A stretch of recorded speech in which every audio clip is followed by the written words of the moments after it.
Bonjour, cette capsule portera sur la géométrie des alcènes et plus spécifiquement sur la notation cis-trans et EZ. Les liaisons doubles carbone-carbone sont incapables de subir des rotations, sauf dans des circonstances spéciales qui ne seront pas discutées dans cette vidéo. Il en résulte que les doubles liaisons peuvent présenter deux géométries. Par exemple, les deux composés présentés à l'écran sont nommés but 2n. Par contre, les deux composés ne sont pas équivalents puisque la géométrie des doubles liaisons n'est pas identique. Chaque composé peut être identifié à l'aide de la notation cis-trans. Pour y parvenir, on commence par identifier chacun des hydrogènes liés au carbone de l'alcène. Lorsque les deux hydrogènes sont un vis-à-vis l'autre, on dira que la double liaison est cis, signifiant de ce côté en latin. Lorsque les deux hydrogènes sont à l'opposé l'un de l'autre, on dira que le composé est trans, signifiant au-delà de en latin. Il faut cependant faire attention. Si deux hydrogènes se trouvent sur le même carbone de l'alcène, comme c'est le cas pour le but 1n, il n'y aura aucune géométrie cis-trans à indiquer. La notation cis-trans ne peut être utilisée que si un hydrogène est présent sur chacun des carbones de l'alcène. Que fait-on lorsque ce n'est pas le cas, comme ici? Nous sommes obligés d'utiliser une notation différente, soit la notation EZ. Pour utiliser cette notation, on doit d'abord identifier chacun des atomes liés directement à l'alcène. On a ici un carbone, ici un chlore, ici il y a un hydrogène qui n'est pas indiqué mais qu'on peut inscrire comme ça, et il y a ici un carbone. Ensuite, on va venir scinder la double liaison en deux et on voudra déterminer lequel des groupements est prioritaire de chacun des côtés de l'alcène. Ça veut dire quoi ça? Ça veut dire que du côté gauche, on va venir voir quel est le numéro atomique du premier atome lié à l'alcène. Ici, il y a un carbone lié à l'alcène. Le carbone a un numéro atomique 6.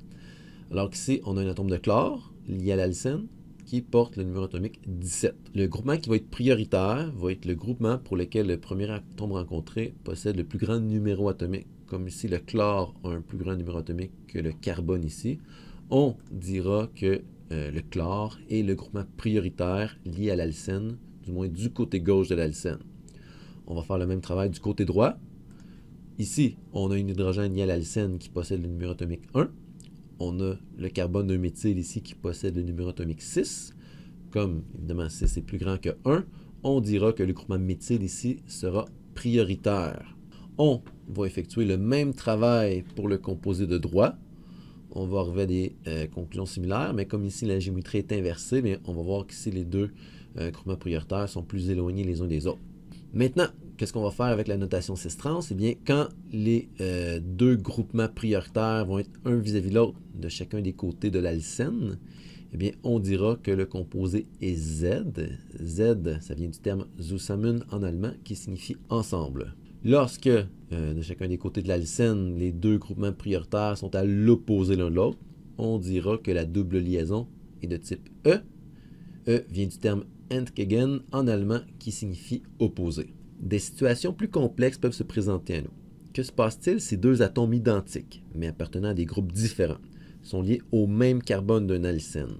Dans le composé suivant, le carbone de gauche de l'alcène est lié au carbone de méthyle et à un hydrogène. Comme le carbone du méthyle a un plus grand numéro atomique que l'hydrogène, le méthyle sera le groupement prioritaire du côté gauche de l'alcène. Par contre, si on va voir du côté droit, eh bien, le carbone ici est lié au carbone d'un méthyle et au carbone d'un éthyle. Donc, le numéro atomique du carbone ici et du carbone ici est le même. Qu'est-ce qu'on fait dans cette situation? Eh bien, on continue l'analyse à l'atome suivant dans la chaîne. Si je vais voir la chaîne du haut, eh bien, l'atome suivant, ce serait des hydrogènes qui ne sont pas dessinés. Mais si je vais voir la chaîne du bas, le second atome rencontré serait un carbone ici. Comme le carbone ici possède un numéro atomique plus grand que les hydrogènes ici, mais on dira que le groupement du bas va être la chaîne prioritaire ou le groupement prioritaire. Et ici, comme les deux groupements prioritaires sont un vis-à-vis l'autre, eh bien, on dira que la double liaison est de géométrie Z. Voyons maintenant une situation différente et un peu plus complexe. Dans le composé suivant, on peut rapidement identifier que le carbone ici présent est le groupement prioritaire du côté gauche de l'alcène, puisque évidemment ici on a un hydrogène et que le carbone du méthyle possède un plus grand numéro atomique que l'hydrogène, donc c'est notre groupement prioritaire. Par contre, si on va de l'autre côté de l'alcène, eh bien on va voir le numéro atomique du premier atome rencontré un carbone versus un carbone, on a une égalité. On va voir le second atome rencontré. Donc ici, on voit 2 bromes. Et en bas, on voit un brome. Donc évidemment, le numéro atomique du brome ici versus le numéro atomique du brome ici, c'est équivalent. Par contre, il y a une règle qui stipule que si dans un cas, on voit, ou si dans les deux cas, on voit le même atome avec le même numéro atomique, mais que dans un cas, on a 2 fois cet atome et que dans l'autre cas, on a 1 seul fois cet atome, eh bien, le groupement où il y a le plus grand nombre de cet atome va l'emporter. Donc ici, le groupement du haut va être prioritaire vis-à-vis le groupement du bas, ce qui fait que dans cette alcène, les 2 groupements prioritaires sont à l'opposé l'un de l'autre. On dira alors que la géométrie de l'alcène est E. Voyons une nouvelle situation ensemble. Ici, on va diviser l'alcène en 2. Ainsi, et du côté gauche, ça va être encore facile. On a le carbone de méthyle versus un hydrogène. Le carbone de méthyle a un plus grand numéro atomique. Il sera le groupement prioritaire. Par contre, de l'autre côté, ici, si on fait notre analyse, on a un carbone versus un carbone. Égalité en termes de numéro atomique. On voit l'atome suivant. Carbone versus carbone, on a aussi une égalité. Par contre, ici, il y a une règle qui stipule que lorsqu'on veut évaluer la priorité des groupements fonctionnels pour la notation EZ, eh bien, on va faire comme si une double liaison n'était pas réellement une double liaison, mais 2 liaisons simples vers l'atome en question. Ce qui veut dire que le carbone ici est lié à un carbone, mais on fait comme si le carbone ici n'était pas lié à un atome, mais à 2 atomes de carbone par 2 liaisons simples. Donc, je répète, une liaison double va être considérée comme étant 2 liaisons simples. Et on pourrait dire la même chose d'une triple liaison. Donc, une liaison triple serait considérée comme étant 3 liaisons simples. Puis ça, c'est vraiment juste lorsqu'on évalue les priorités pour la notation EZ. Donc, comme ce carbone-ci est considéré comme étant lié à 2 atomes de carbone, alors qu'ici, on est lié à un seul atome de carbone, eh bien, ce groupement-ci va l'emporter en termes de priorité. Et comme les 2 groupements prioritaires sont un vis-à-vis de l'autre, eh bien, on dira que la géométrie de la double liaison est Z. On va noter un détail important ici. Lorsqu'on a une double liaison ici, et que sur un des carbones, on a 2 substituants identiques, un méthyle ici et un méthyle ici, eh bien, on ne pourra pas accorder de priorité. Dans ce cas, il n'y aura simplement aucune géométrie, donc on n'indiquera ni E, ni Z, ni cis, ni trans. Okay, donc, lorsqu'on a 2 groupements identiques sur un même carbone, il n'y a aucune géométrie EZ. Résumons maintenant ce qu'on a vu dans cette vidéo. La nomenclature cis-trans peut être utilisée lorsque notre alcène est disubstituée.